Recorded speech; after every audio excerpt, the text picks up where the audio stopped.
Hola, soy Isabela, el hombre que se suponía que era mi mentor, el jefe de anestesiología de uno de los hospitales más prestigiosos de Miami. Me arrancó el laringoscopio de las manos en medio de una cirugía y me gritó que no sabía intubar, echándome de su quirófano frente a todo el equipo. Fue la humillación más grande y pública de toda mi vida. ¿Alguna vez te han hecho sentir que no vales absolutamente nada en tu trabajo? ¿Justo en el lugar donde más necesitas demostrar tu capacidad? Antes de que te cuente exactamente cómo sus palabras me rompieron por dentro en ese quirófano, el número 3, déjame un comentario diciéndome desde qué parte del mundo me estás viendo, y suscríbete al canal. Créeme, no querrás perderte lo que sucedió apenas 30 segundos después de que esa puerta se cerró a mi espalda, porque a veces la vida tiene una forma muy irónica de poner a cada quien en su lugar. Trabajar bajo la supervisión del doctor Ricardo Morales era como caminar sobre un campo minado todos los días. Él era el jefe de anestesiología, una eminencia en su campo, y se aseguraba de que todos lo supieran. Su arrogancia era casi tan famosa como sus habilidades médicas. Siempre impecablemente vestido, con ese reloj carísimo en su muñeca que parecía ser más un trofeo que un instrumento para medir el tiempo. Para él, ese reloj de oro era un símbolo de su estatus, un recordatorio constante de la distancia que nos separaba.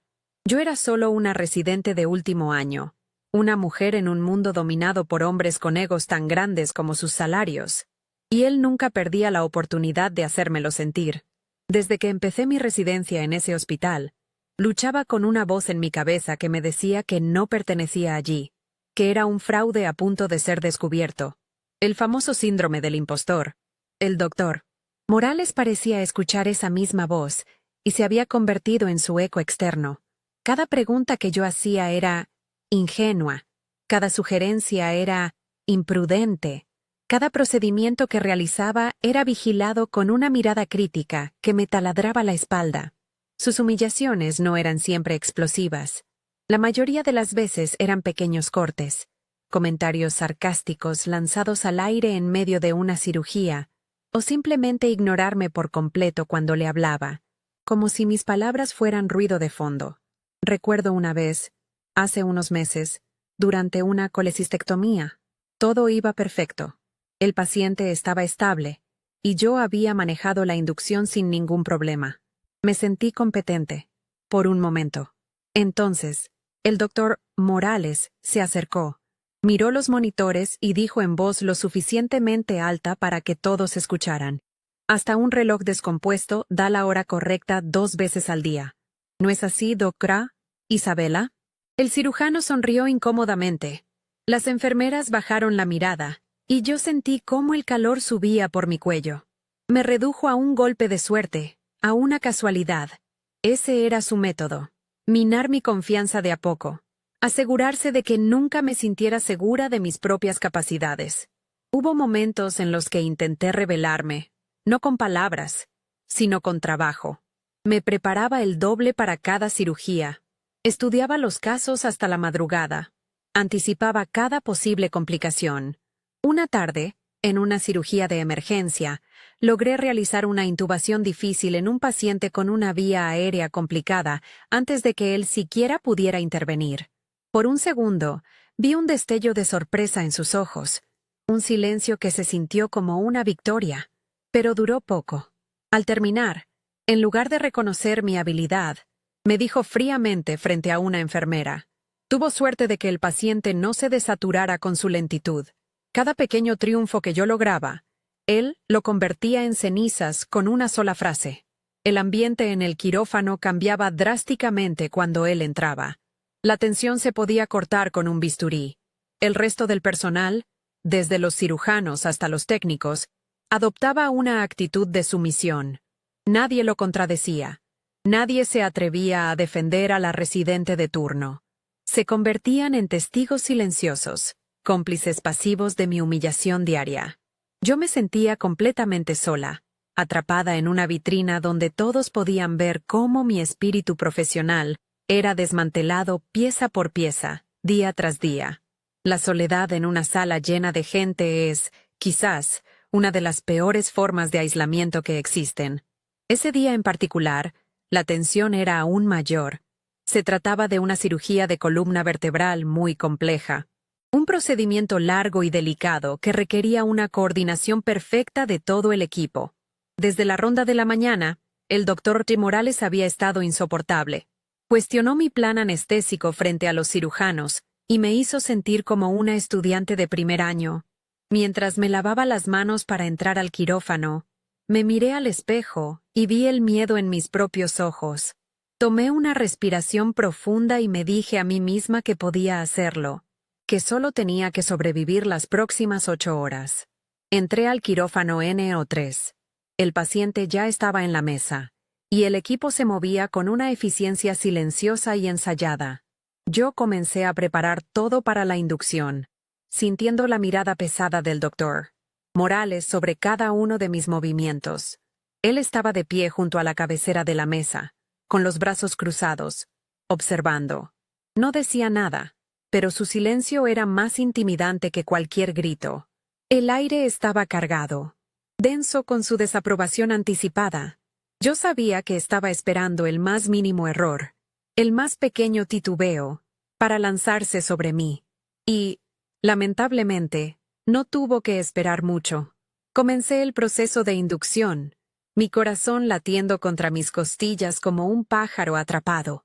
Cada paso, desde administrar el propofol hasta el relajante muscular, lo realicé con una precisión robótica, recitando los protocolos en mi cabeza. Mi cuerpo sabía qué hacer, pero mi mente estaba en un estado de alerta máxima, anticipando el ataque. Cuando llegó el momento de la intubación, tomé el laringoscopio. Su peso se sentía extrañamente ajeno en mis manos sudorosas.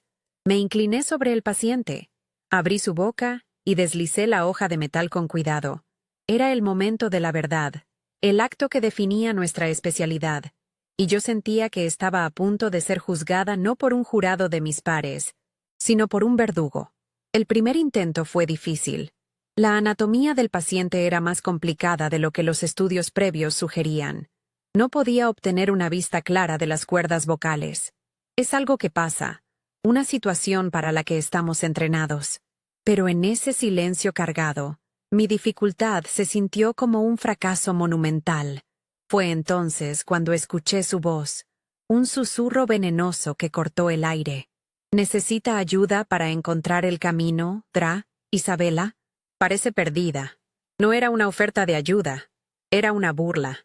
Sentí cómo las miradas del resto del equipo se clavaban en mí. Traté de reposicionar la cabeza del paciente, de ajustar mi ángulo, pero mis manos habían comenzado a temblar ligeramente. La confianza que había intentado construir se desmoronaba. El monitor de saturación de oxígeno emitió un pitido, señalando un ligero descenso. Nada alarmante todavía, completamente normal durante un procedimiento como este. Pero para el doctor Morales fue la señal que esperaba. El sonido del monitor se convirtió en la banda sonora de mi humillación. Está desaturando al paciente. ¿Piensa hacer algo o solo va a mirar?, espetó, su voz subiendo de volumen. El pánico comenzó a apoderarse de mí. Era como si mis manos y mi cerebro se hubieran desconectado. Sabía teóricamente todos los pasos a seguir, todas las maniobras de rescate, pero su presencia paralizante me impedía pensar con claridad. Me sentía expuesta, incompetente, exactamente como él siempre había querido que me sintiera.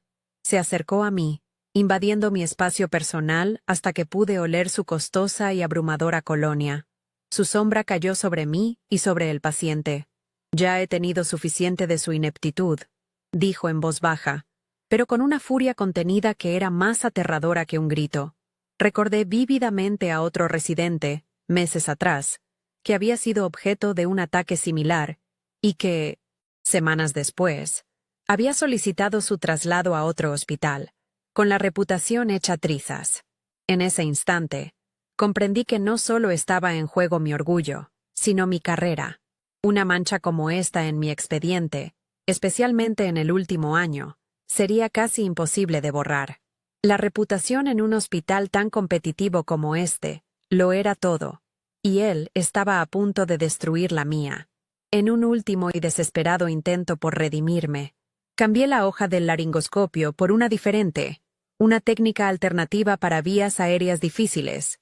Por un segundo fugaz, funcionó. Tuve una visión clara. Las cuerdas vocales estaban justo ahí. Era mi oportunidad, pero en el preciso instante en que me disponía a avanzar el tubo endotraqueal, mi mano vaciló. Fue un temblor casi imperceptible, producto de la adrenalina y la presión, pero él lo vio. Para él, esa mínima duda fue la confirmación final de mi supuesta incompetencia. Fue la chispa que encendió la explosión. No hubo más contención, solo furia desatada. No sabes intubar. Sus palabras resonaron en el quirófano como un disparo. El grito fue tan repentino y violento que me hizo retroceder físicamente. Antes de que pudiera procesar lo que sucedía, su mano se abalanzó sobre la mía y me arrancó el laringoscopio con una fuerza brutal. El frío del metal abandonando mi palma fue un shock. Lo arrojó sobre la bandeja de instrumentos con un estruendo metálico que pareció hacer eco en el silencio sepulcral que se había instalado. «Una residente como tú no debería estar en mi quirófano», continuó gritando, su rostro enrojecido por la ira. La humillación fue total, pública y devastadora. Me sentí despojada de mi profesionalismo, de mi dignidad, de todo. Una ola de calor me subió por el cuello hasta la cara. Sentí las lágrimas ardiendo detrás de mis ojos, pero me negué a dejar que cayeran. No le daría esa satisfacción. Levanté la vista y busqué una mirada de apoyo, una señal de solidaridad en la sala, pero no encontré nada. El cirujano principal estaba concentrado en sus instrumentos. Las enfermeras miraban fijamente los monitores. El técnico de anestesia revisaba sus equipos. Nadie, absolutamente nadie, me miró. Eran testigos silenciosos, cómplices de mi ejecución profesional por su inacción. Su silencio era una condena en sí misma, confirmando mi aislamiento. En ese momento, entendí que en esa sala, bajo el reinado del Dr. Ras Morales, la supervivencia dependía de volverse invisible. Fuera de aquí. La orden fue la estocada final. No había espacio para la discusión ni para la defensa. Era una expulsión. Me di la vuelta, sintiendo como si mis piernas fueran de plomo, y caminé hacia la puerta. Cada paso se sentía como una eternidad, consciente de todas las miradas que ahora sí sentía en mi espalda. Justo antes de empujar la puerta, mi vista se posó en su muñeca. Allí estaba su reloj de oro, brillante y ostentoso bajo las luces quirúrgicas. Ese reloj, que siempre me había parecido un símbolo de su arrogancia, ahora se sentía como un cronómetro que marcaba el final de mi carrera. Era un recordatorio tangible del abismo de poder que nos separaba. La puerta del quirófano N.O3 se cerró detrás de mí con un suave silbido, encerrando mi vergüenza y dejándome en el silencio del pasillo. Me apoyé contra la pared fría, tratando de recuperar el aliento. El contraste entre la tensión asfixiante de la sala y la calma del pasillo era abrumador. Podía escuchar los sonidos amortiguados del otro lado, imaginándolo a él tomando el control, intubando al paciente con facilidad, y probablemente haciendo algún comentario sarcástico sobre mi incompetencia para cimentar su victoria. La injusticia de la situación era tan amarga que casi podía saborearla. Un gusto metálico a fracaso y rabia en mi boca. Cerré los ojos, pero la escena se repetía en mi mente en un bucle tortuoso. El metal del laringoscopio siendo arrancado de mi mano, su rostro deformado por la ira, las miradas esquivas de mis colegas. Esto no se trataba de un solo error. Era la culminación de meses de acoso psicológico. Un plan deliberado para despojarme de mi confianza. Mi futuro profesional, por el que había sacrificado tanto, parecía haberse desvanecido en esos 30 segundos de furia. ¿Quién en este hospital volvería a confiar en mí para un procedimiento? Él no solo me había humillado, me había marcado profesionalmente de una manera que podría ser irreparable. Mis manos, ahora libres de la presión de actuar, temblaban sin control. Las apreté contra la pared, intentando anclarlas, intentando anclarme a mí misma. La vergüenza inicial estaba dando paso a una furia fría y profunda, una rabia contra él, por su crueldad, contra los demás, por su cobardía, y contra mí, por haberme derrumbado. La idea de tener que terminar mi turno, de caminar por esos pasillos y enfrentar las miradas de lástima o desprecio, era insoportable. Quería correr, esconderme, desaparecer. Me doblé ligeramente, apoyando mi frente contra la pared, luchando por cada bocanada de aire mientras el peso de esa puerta cerrada me aplastaba el espíritu. Apenas unos segundos después de que la puerta se cerrara, el mundo pareció detenerse. Me quedé allí, en el pasillo estéril y silencioso, con la espalda pegada a la pared fría. El zumbido de las luces fluorescentes sobre mi cabeza era el único sonido, un ruido monótono que parecía burlarse del caos que sentía por dentro. Mis manos, que minutos antes sostenían una vida en sus palmas, ahora temblaban incontrolablemente a mis costados. No era un temblor de miedo, sino de pura y absoluta humillación. Cada fibra de mi ser gritaba, pero de mi boca no salía ningún sonido. Solo podía revivir la imagen de su mano arrancándome el laringoscopio, el desprecio en sus ojos, el silencio cómplice de todos los demás. Mi mente corría a 1000 por hora, un torbellino de pensamientos destructivos. ¿Era esto el final? ¿Había llegado al final de mi carrera antes de que realmente comenzara? Las palabras del doctor Morales resonaban en mi cabeza. No sabes intubar. Cada sílaba era un martillazo a mi confianza, ya de por sí frágil. Me había despojado de mi autoridad, de mi conocimiento, de mi valor como médica, y lo había hecho frente a todos. La vergüenza era una capa espesa y pesada que me asfixiaba. No pensaba en venganza, ni en justicia. En ese momento, mi único objetivo era encontrar una manera de sobrevivir las próximas horas, de caminar por esos pasillos sin desmoronarme por completo. Escuché el chirrido de unas ruedas de un carrito acercándose y me enderecé instintivamente, tratando de componer mi rostro en una máscara de neutralidad. No quería la lástima de nadie. No quería que me vieran así, rota. Una enfermera pasó a mi lado, empujando un carro de medicamentos, y me dedicó una mirada rápida y curiosa antes de seguir su camino. Me sentí como una exhibición en un museo de fracasos. Cada persona que pasaba parecía saber exactamente lo que había ocurrido en el quirófano N.3. Me imaginaba los susurros en la estación de enfermería, los comentarios entre los otros residentes. Mi humillación ya no era mía, era un chisme que se esparcía por los pasillos del hospital. Fue entonces cuando vi a Elena. Era una de las enfermeras quirúrgicas más veteranas del hospital. Una mujer de unos 50 y tantos años que había visto más de lo que la mayoría de los cirujanos verían en toda su vida. Salió de una sala de suministros, y nuestros ojos se encontraron a través del pasillo. Su mirada no contenía lástima, ni curiosidad. Contenía algo que no había visto en toda la mañana. Comprensión. Caminó lentamente hacia mí, sus zapatos de goma apenas haciendo ruido sobre el linóleo pulido. Por un instante, el pánico me invadió. Pensé que venía a decirme algo, a darme un sermón, a confirmar mi ineptitud. Me preparé para el golpe. Elena se detuvo a un par de pies de mí. No dijo mi nombre. No me preguntó si estaba bien. Simplemente me miró directamente a los ojos, con una intensidad que me ancló al presente. Luego, en un susurro que apenas rompió el silencio del pasillo, pero que para mí sonó como un trueno, dijo: «Es un imbécil». Solo esas 3 palabras. No añadió nada más. Después, me dio una leve inclinación de cabeza, un gesto casi imperceptible de solidaridad, y siguió su camino como si nada hubiera pasado. Pero para mí, todo había cambiado. Esas palabras fueron un salvavidas lanzado a una persona que se ahogaba. No borraban la humillación, pero la recontextualizaban. No era yo, era él. La rabia, que antes se dirigía hacia adentro, ahora tenía un objetivo claro. La vergüenza comenzó a transformarse en una indignación helada. Elena tenía razón. Él era un imbécil. Un bully con un título y un reloj caro. Su crueldad no era un reflejo de mi competencia, sino de su propia inseguridad y su necesidad de ejercer poder.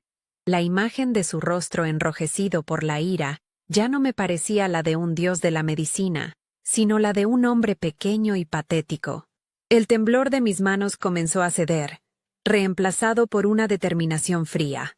No iba a dejar que un hombre como él definiera mi carrera. No iba a dejar que me destruyera.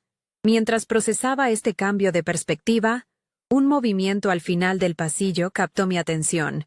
Vi a un par de enfermeras y a un técnico moverse con una urgencia contenida hacia el área de procedimientos pediátricos. Hablaban en voz baja, pero sus gestos eran tensos. Recordé haber oído más temprano que un paciente VIP estaba programado para un procedimiento menor esa tarde en esa misma área. No le di mayor importancia en ese momento. Era algo común en un hospital de este calibre. Pero ahora, la atmósfera de preocupación que emanaba de esa dirección me puso en alerta. Era una corriente subterránea de ansiedad en el flujo normal del hospital. Tomé una respiración profunda, la primera que se sentía completa desde que salí del quirófano. Mi decisión estaba tomada. No me escondería en el cuarto de descanso. No pediría irme a casa. Iba a terminar mi turno. Iba a caminar por esos pasillos con la cabeza en alto. Si alguien me miraba, le devolvería la mirada. No le daría al doctor Morales la satisfacción de verme huir. Mi presencia sería un acto de desafío silencioso. Me despegué de la pared y comencé a caminar, no hacia la salida, sino hacia la unidad de cuidados post-anestesia, mi siguiente rotación del día. Cada paso se sentía más firme que el anterior. Mientras caminaba, el ambiente del hospital parecía cambiar. El ritmo habitual de pitidos y anuncios por el altavoz se sentía diferente, más agudo. Era como la calma antes de una tormenta. Podía sentir una tensión colectiva que no tenía nada que ver conmigo.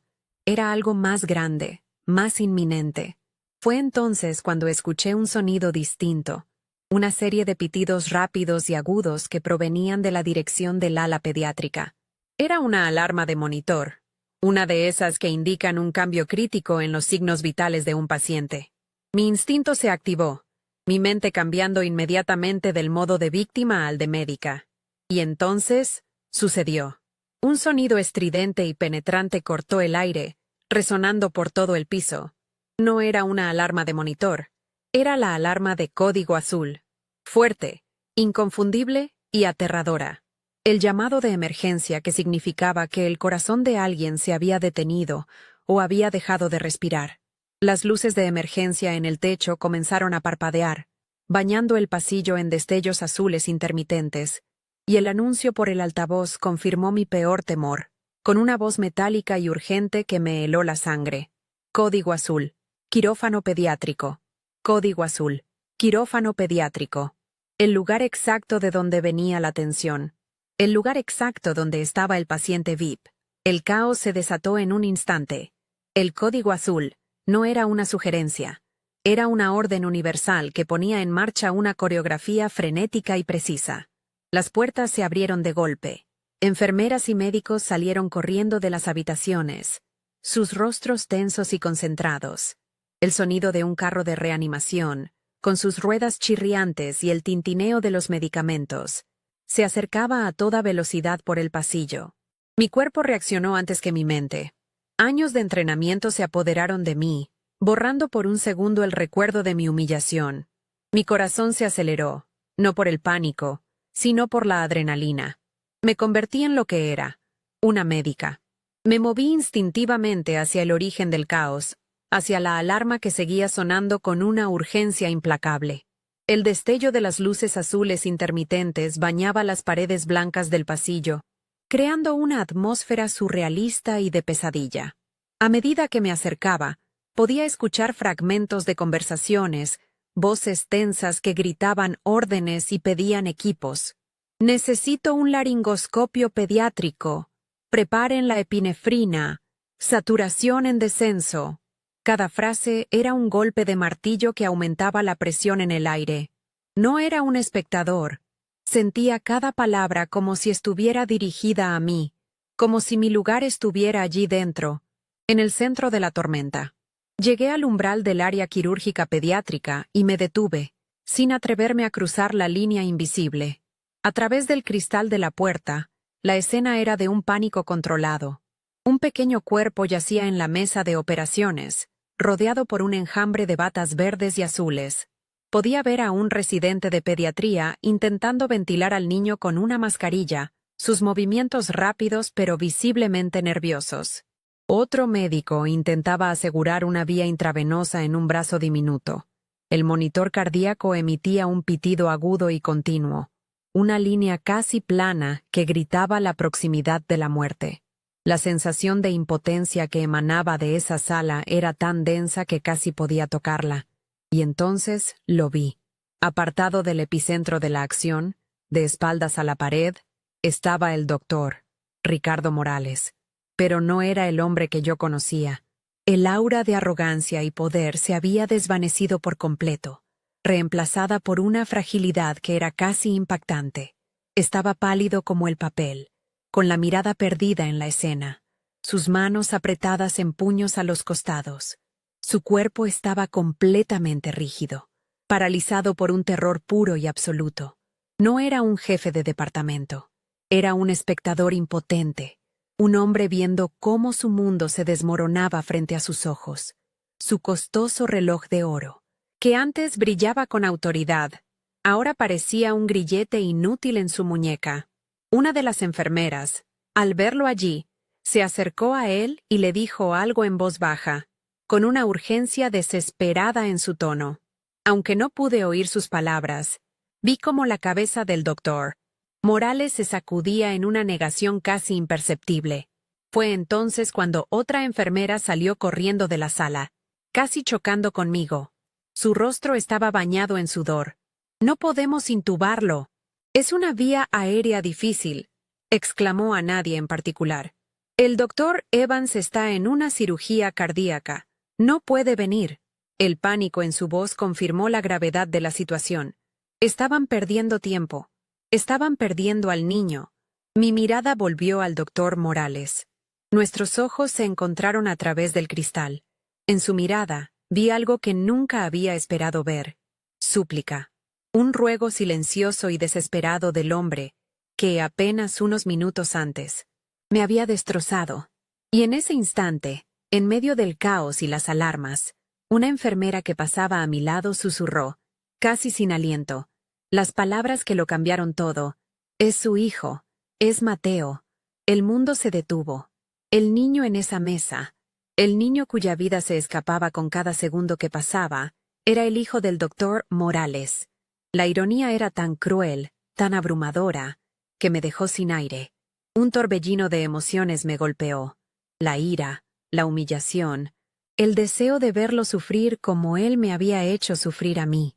Podía darme la vuelta y marcharme. Podía dejarlo ahogarse en su propia arrogancia, enfrentando las consecuencias de su tiranía en el momento más vulnerable de su vida. Nadie me lo reprocharía. Pero entonces, la imagen del pequeño cuerpo en la mesa de operaciones se superpuso a la de su padre. El código de ética que había jurado, el deber que era la base de mi existencia, se elevó por encima de mi dolor personal. Las palabras de Elena resonaron en mi mente. «Es un imbécil». Sí, lo era. Pero su hijo no tenía la culpa. La decisión se formó en mi mente con una claridad cristalina. El temblor de mis manos, que había sido un recordatorio constante de mi humillación, desapareció.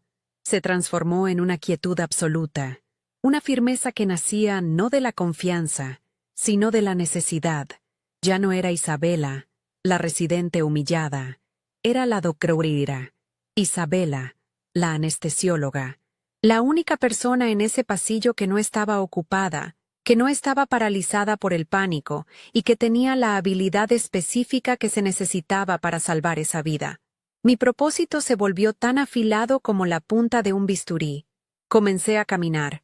Cada paso era deliberado, resonando en el suelo de linóleo con una autoridad que no sabía que poseía. El ruido del código azul, las voces de pánico, todo se desvaneció en un segundo plano. Mi mundo se redujo a la puerta de ese quirófano pediátrico y al hombre que estaba de pie junto a ella, roto. Pasé junto a las enfermeras que corrían, indiferente a sus miradas de sorpresa. Mi destino era esa sala, y nada ni nadie iba a interponerse en mi camino. Sentí cómo la adrenalina se convertía en un enfoque helado, mis pensamientos ordenándose, repasando el algoritmo de una intubación pediátrica difícil. Me detuve directamente frente a él. Estábamos a menos de 1 metro de distancia, lo suficientemente cerca como para ver el terror puro y animal en sus ojos dilatados. El gran doctor Morales, el dios del quirófano, estaba completamente deshecho. Levantó la vista hacia mí, y en su expresión había una mezcla de shock, vergüenza, y una desesperación tan profunda que era casi palpable. No había arrogancia, no había desprecio, solo había un padre aterrorizado, y frente a él estaba yo, la mujer a la que había declarado incompetente, convertida en su única y última esperanza. El tiempo pareció congelarse en ese instante, suspendido en el silencio de nuestras miradas. No le respondí con palabras. El tiempo para eso había pasado. Simplemente lo miré, dejando que el silencio entre nosotros se estirara, cargado con el peso de la humillación que me había infligido y la desesperación que ahora lo consumía. El sonido de la alarma de código azul era un metrónomo implacable que marcaba los segundos de la vida de su hijo. Rompí el contacto visual, di un paso hacia la puerta y, sin volver a mirarlo, pronuncié las palabras que sellaron su derrota y mi renacimiento. «Hágase a un lado, doctor», dije. Mi voz era baja, fría y absolutamente inquebrantable. «Yo me encargo». No esperé su respuesta.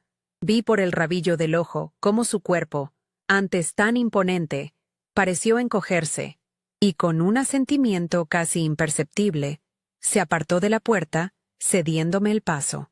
Empujé la puerta y entré en el epicentro del pánico. La escena era peor de lo que había imaginado. El residente de pediatría, un joven al que apenas conocía, estaba sudando profusamente mientras intentaba sin éxito ventilar al niño con una mascarilla. El pecho de Mateo apenas se movía. Las enfermeras corrían de un lado a otro, abriendo cajones, buscando equipos, sus voces teñidas de una creciente histeria. El monitor seguía con su chillido agudo, mostrando una saturación de oxígeno peligrosamente baja y una frecuencia cardíaca en caída libre. En medio de ese caos, yo sentí una calma extraña y profunda. La adrenalina había quemado todo mi miedo, dejando solo un enfoque puro y cristalino. Era como si el mundo se moviera en cámara lenta y yo fuera la única que podía ver el camino a seguir. «¡Alto!». Mi voz cortó el aire como un látigo. Todos se congelaron y se giraron para mirarme, sus rostros una mezcla de sorpresa y confusión. «¿Quién está a cargo aquí?». El residente de pediatría tartamudeó. Yo lo estoy, pero no puedo». Lo interrumpí, pero sin la crueldad de Morales, sino con la autoridad de la necesidad. «Ahora yo estoy a cargo. Necesito una hoja de laringoscopio Miller 0 y un tubo endotraqueal de 3.5 sin manguito, ahora mismo. Preparen atropina y epinefrina». «¿Cuál fue la última dosis de sedante que recibió?». Mis órdenes fueron rápidas, precisas y no dejaban lugar a dudas. El equipo, desesperado por un liderazgo, comenzó a moverse con un nuevo propósito, obedeciendo mis instrucciones sin dudarlo. Fue entonces cuando sentí una presencia a mi lado. Era Elena. La enfermera veterana no dijo una palabra. Simplemente se posicionó a mi derecha, con los ojos fijos en mí, anticipando cada una de mis necesidades. Cuando pedí el laringoscopio, ya lo tenía en su mano, listo para dármelo. Cuando mencioné el tubo, ya lo estaba preparando. Su calma era un ancla en medio de la tormenta, un respaldo silencioso que me dio aún más fuerza. Me pasó el laringoscopio y nuestras miradas se cruzaron por una fracción de segundo. En sus ojos vi un respeto tan profundo y absoluto que borró por completo el desprecio que había visto en los de Morales. Asintió levemente, un gesto que decía: «Tú puedes hacer esto. Estamos contigo». Tomé el laringoscopio en mi mano izquierda. El frío del metal era familiar, pero esta vez se sentía diferente. No era el arma de mi humillación, sino la herramienta de mi propósito. Mis manos, las mismas que temblaban incontrolablemente en el pasillo, ahora estaban tan firmes como la roca. Cada duda, cada susurro del síndrome del impostor, se había evaporado. Me incliné sobre el pequeño cuerpo de Mateo. mi mente repasando cada paso del procedimiento con una velocidad y claridad asombrosas. Todo el ruido del exterior se desvaneció. Solo existíamos el niño, mis manos y la tarea que tenía por delante. Era el momento de la verdad, no para demostrarle nada a nadie, sino para honrar mi juramento. La intubación era, en efecto, extremadamente difícil. La vía aérea de Mateo estaba edematizada y la anatomía era complicada. Comprendí de inmediato por qué el residente había fallado. Pero el pánico no me alcanzó. Con una paciencia que no sabía que poseía, manipulé suavemente la hoja, usando una técnica avanzada para levantar la epiglotis. Mi muñeca se movió con una precisión milimétrica, un baile aprendido a través de miles de horas de estudio y práctica. Era un conocimiento que residía en mis músculos, en mi instinto. Recordé un artículo que había leído hacía meses sobre vías aéreas pediátricas comprometidas y apliqué una de sus maniobras menos comunes. El tiempo pareció detenerse mientras buscaba ese punto de vista perfecto, la puerta de entrada a la vida. Desde el umbral, apenas visible a través del cristal de la puerta, la figura de Ricardo Morales era una estatua de agonía. No podía escuchar lo que pasaba. Solo podía ver. Lo imaginé siguiendo cada uno de mis movimientos, su conocimiento experto diciéndole exactamente lo difícil que era la situación. Su mirada, sin duda, se desvió hacia su muñeca, hacia ese reloj de oro brillante, ese símbolo de su poder, de su estatus, de su control sobre el tiempo de todos los demás. Ahora era un recordatorio grotesco de su absoluta impotencia. Cada tic-tac del segundero era una eternidad. Un segundo más cerca de perder lo único que realmente importaba. El reloj no podía comprarle a su hijo ni un solo aliento más. Y entonces, lo vi. Un destello de blanco perlado. Las cuerdas vocales. Estaban allí, visibles por una fracción de segundo. No había tiempo para dudar.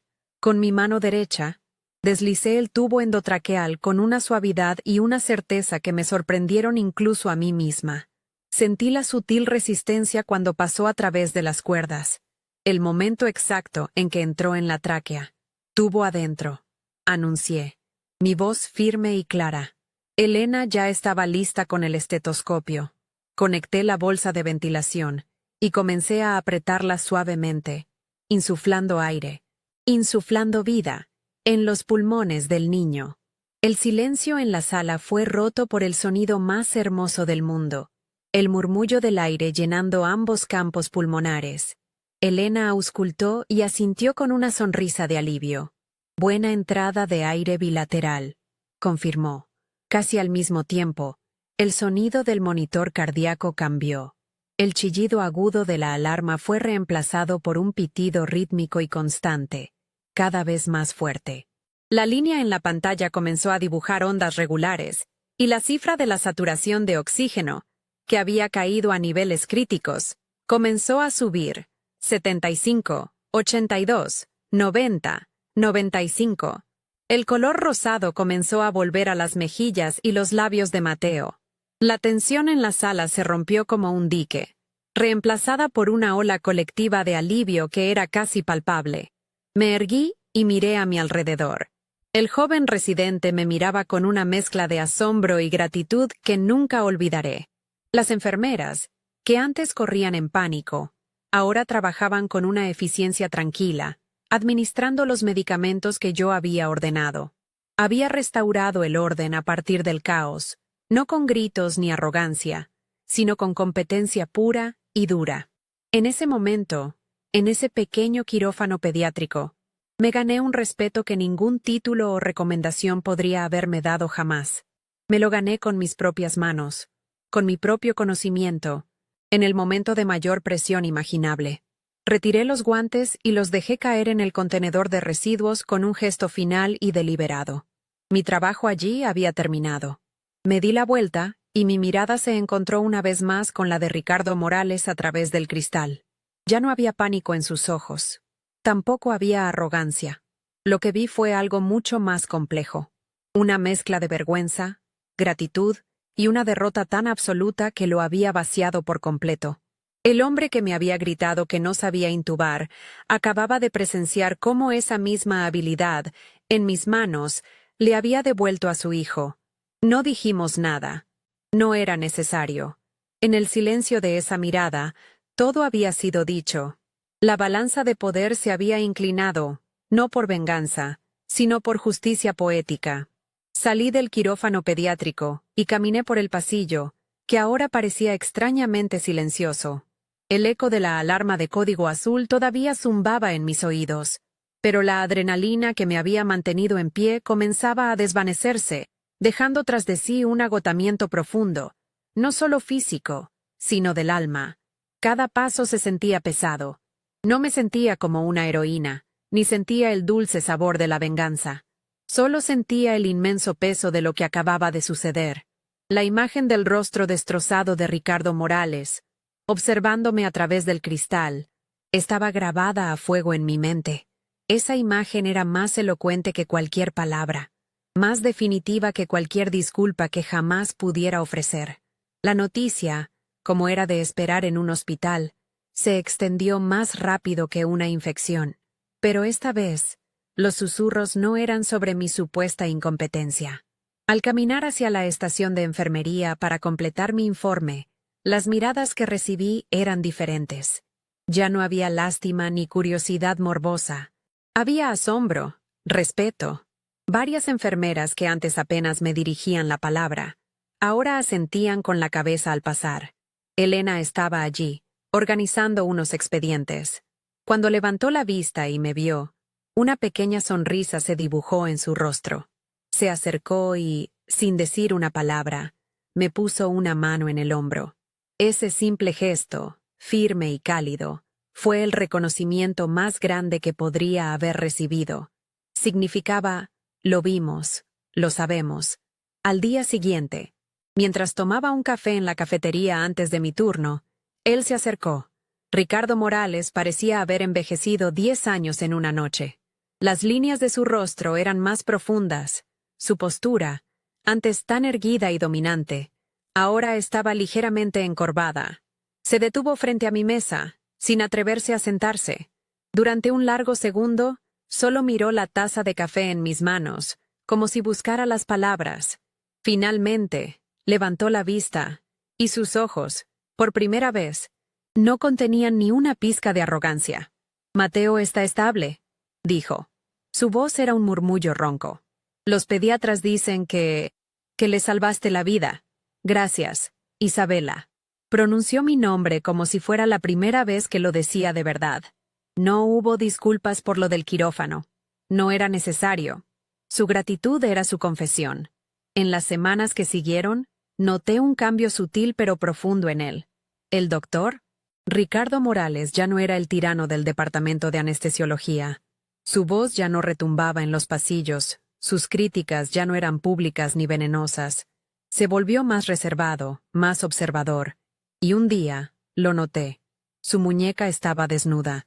El ostentoso reloj de oro, ese símbolo de su poder y estatus que tanto me había intimidado, había desaparecido.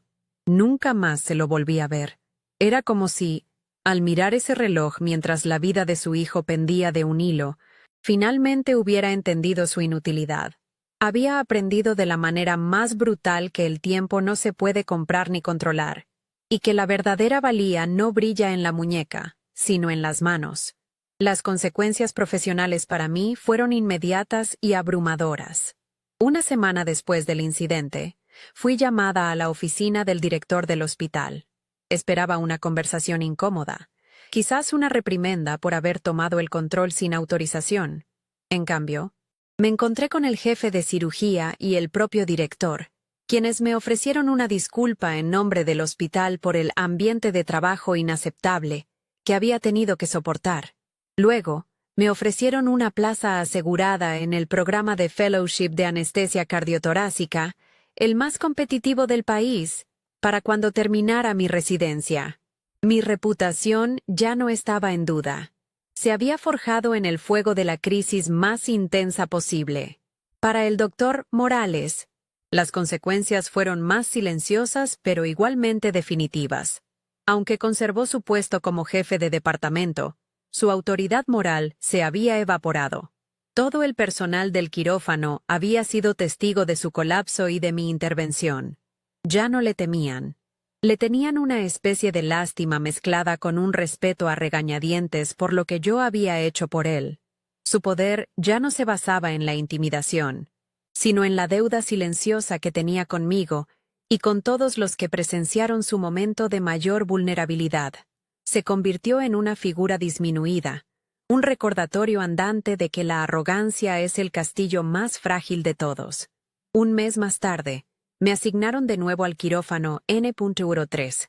Al entrar en esa sala, el lugar de mi mayor humillación, sentí un escalofrío. Pero cuando tomé el laringoscopio para intubar al paciente, mis manos estaban completamente firmes. No había temblor, no había duda. La voz en mi cabeza que me decía que era un fraude. Esa voz que durante tanto tiempo había sonado exactamente como la del doctor Morales. Finalmente se había callado. Miré los monitores, escuché los pitidos rítmicos y estables, y sentí una calma profunda. Ya no necesitaba la validación de nadie. Mi confianza ya no era un préstamo de la opinión de otros, sino un activo que me había ganado a pulso. Elena y yo nos hicimos buenas amigas. A menudo tomábamos café juntas, y ella, con su sabiduría tranquila, se convirtió en una especie de mentora para mí. Un día, mientras recordábamos aquel suceso, me dijo: «Nunca se trató de si podías hacerlo, Isabela. Siempre se trató de cuándo te darías cuenta de que podías». Sus palabras resumieron perfectamente mi viaje. La humillación no me había destruido. Me había obligado a encontrar una fuerza que no sabía que poseía. Me enseñó que la verdadera competencia no necesita gritar para ser escuchada. A veces, su voz más poderosa es el silencio de un trabajo bien hecho bajo una presión insoportable. Hoy, cuando camino por los pasillos de este hospital, ya no bajo la mirada. Saludo a mis colegas con una confianza tranquila. A veces me cruzo con Ricardo Morales. No hablamos mucho, pero siempre hay un intercambio de miradas. En la suya, veo el recuerdo permanente de una deuda impagable. En la mía, espero que vea a una profesional que encontró su valor no a pesar de la humillación que sufrió, sino gracias a ella. No gané una batalla contra él, gané una batalla contra mí misma. Y esa es la única victoria que realmente importa. Mi nombre es Isabela. Y finalmente, sé con certeza que pertenezco a este lugar. Lo que viví en ese pasillo, entre el eco de mi humillación y el sonido de esa alarma, me enseñó la lección más importante de mi vida, una que va más allá de cualquier libro de medicina. Me enseñó que la respuesta más poderosa a la humillación no es una confrontación, no son las palabras ni la venganza, es la competencia. Cuando alguien intenta hacerte sentir pequeño, cuando intentan convencerte de que no vales nada, la única réplica que realmente importa es demostrar, en el momento crucial, que estaban equivocados. No para ellos, sino para ti. La verdadera victoria no fue ver la arrogancia del doctor Morales desmoronarse. Fue sentir mis propias manos firmes, mi mente clara y mi propósito inquebrantable en medio del caos. Fue redescubrir mi propio valor, no en la ausencia de críticas, sino a pesar de ellas. Aprendí también sobre la naturaleza del poder. El poder del doctor Morales se construía sobre el miedo, el estatus y un reloj de oro que gritaba su importancia. Pero ese tipo de poder es increíblemente frágil. Se quiebra ante la primera crisis real.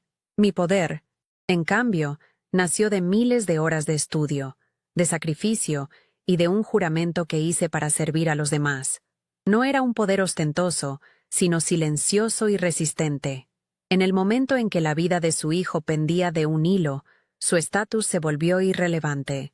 Su reloj no podía comprarle ni un segundo más. Mi habilidad, esa misma que él despreciaba, se convirtió en lo único que importaba en el universo.